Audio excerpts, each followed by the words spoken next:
Question 63. What are the main features of utilitarianism? Introduction.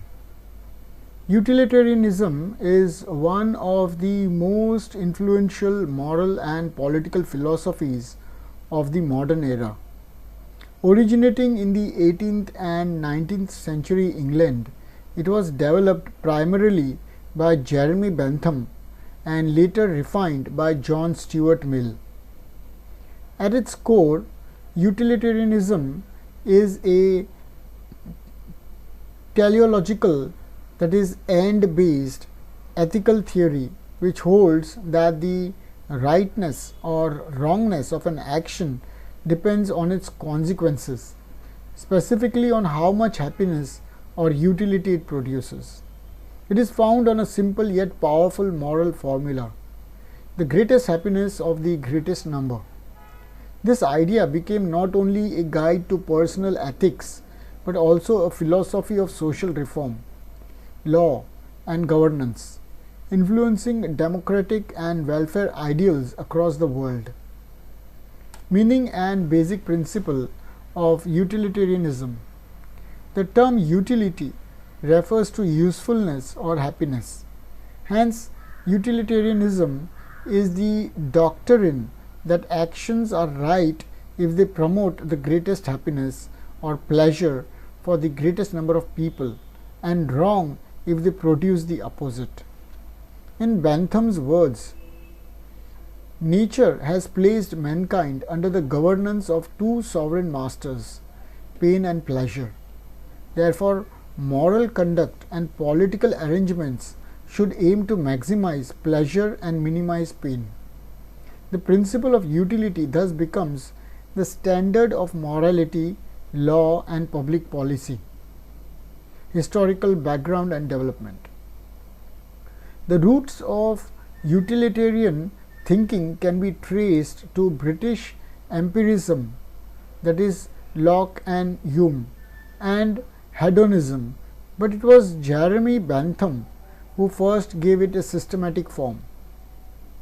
Jeremy Bentham emphasized quantitative hedonism, that is measuring happiness through the philosophic calculus, which elevated pleasure and pain by their intensity, duration, certainty, and extent. John Stuart Mill, while accepting Bentham's core idea, introduced qualitative distinctions between higher and lower pleasures. Higher is intellectual and moral, and lower is bodily pleasures, refining utilitarianism into a more humanistic and liberal doctrine. Over time, utilitarianism evolved from individual ethics into a comprehensive theory of social welfare and legislation. Main features of utilitarianism. Principle of utility, that is greatest happiness principle.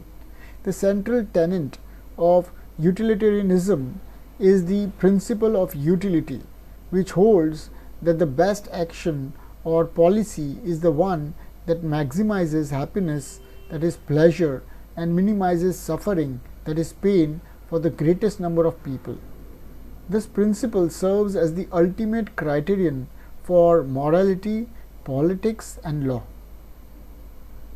For example, a government policy like free education is justified if it produces happiness for the majority, even if it imposes costs on a few.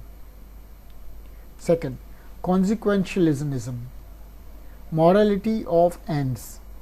Utilitarianism judges the morality of an action, of an act, by its consequences, not by intentions, motives, or rules. If the outcome leads to greater happiness, the act is morally right. If not, it is wrong. Hence, it is a teleological, that is goal-oriented theory. The end, which is happiness, justifies the means. For example, punishing a criminal is right, not because he deserves suffering, but because it deters crime. and promotes social welfare. Third, hedonism, meaning pleasure as the measure of good. Bentham's utilitarianism is hedonistic. It identifies pleasure as the only intrinsic good and pain as the only intrinsic evil. All actions are motivated by the desire to gain pleasure and avoid pain. All human actions are motivated by the desire to gain pleasure and avoid pain. Bentham proposed a philosophic calculus, that is to measure pleasure quantitatively in terms of its intensity, duration, certainty or propinquity, fecundity, purity and extent.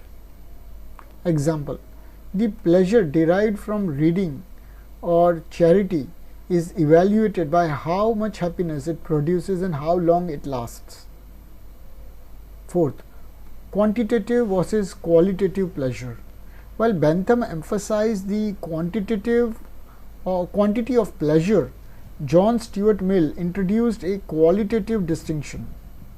Mill argued that some pleasures, like intellectual and moral ones, are higher and nobler than mere physical pleasures. He wrote, "It is better to be a human being dissatisfied than a pig satisfied." Thus, utilitarianism under Mill became more refined, moral and humanistic, promoting higher forms of happiness and self-development. Impartiality and universality. Utilitarianism demands equal consideration of all individuals' happiness. Each person's pleasure or pain counts equally in the calculation of overall utility. No one's happiness is more valuable simply because of rank, class or power. This makes utilitarianism democratic and egalitarian, seeking the welfare of the majority without privilege or discrimination. For example, a law must be judged not by whom it benefits, but by whether it enhances collective well-being. Sixth, secular and empirical basis of morality. Unlike theological ethics, utilitarianism bases morality on human experience and social consequences, not divine command.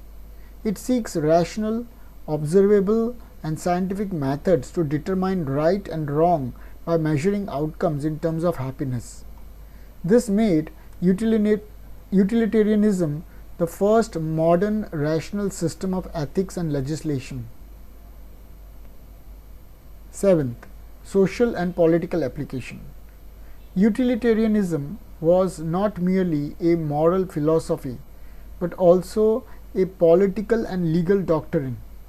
Bentham applied it to reform laws, prisons, and economic policies, arguing that legislation should aim at the greatest happiness of society. Mill extended it to liberty and democracy, defending individual freedom as essential to social happiness.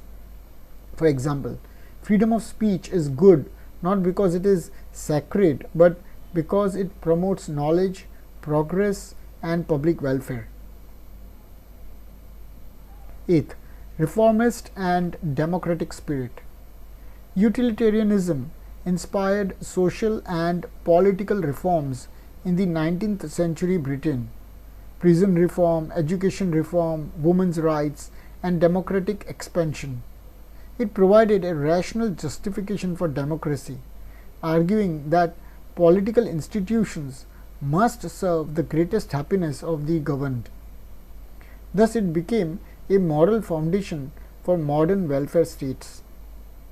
Ninth, relativism and practical flexibility. Utilitarianism is practical and situational, not rigid. It allows ethical decisions to vary according to the circumstances. What maximizes happiness in one context may not do so in another. This flexibility made it suitable for policy making and legal reform. Fourth, strengths of utilitarianism. 1. simplicity and clarity. Its principle, greatest happiness of the greatest number, provides a clear moral guideline. Second, social relevance. It links morality to human welfare and promotes democratic humanitarian values. Third, scientific rationality. Its emphasis on consequences makes ethics empirical and evidence based. Fourth, progressive reform.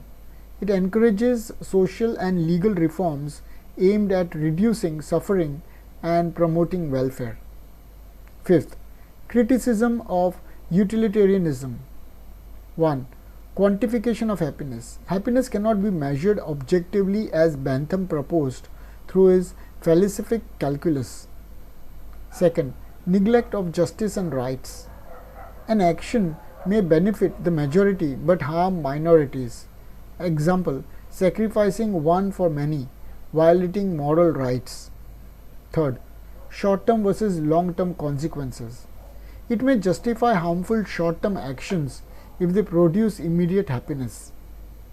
Fourth, reduction of morality to pleasure. Critics argue it is too hedonistic and materialistic, ignoring spiritual or moral dimensions. Ends justify the means. By focusing on outcomes, utilitarianism can justify morally questionable acts if they yield greater happiness. Despite these criticisms, utilitarianism remains foundational in modern moral philosophy, economics and public policy. Sixth, modern significance and influence. Utilitarianism laid the groundwork for liberal democracy, welfare economics and human rights discourse. Its principles influence public policy, that is cost benefit analysis, economics, that is maximizing utility, and third, ethical decision making in law, medicine and governance. Modern thinkers like Peter Singer and Amartya Sen have adopted utilitarian ideas to promote global ethics, development and human welfare. Utilitarianism is an ethical and political philosophy asserting that actions and policies are right if they promote the greatest happiness for the greatest number. Founded by Bentham and refined by Mill, it emphasizes consequences, teleology, pleasure, hedonism, impartiality and social welfare. It remains a cornerstone of modern humanitarian and democratic thought, linking morality with human happiness and law with utility. Let's do a quick revision.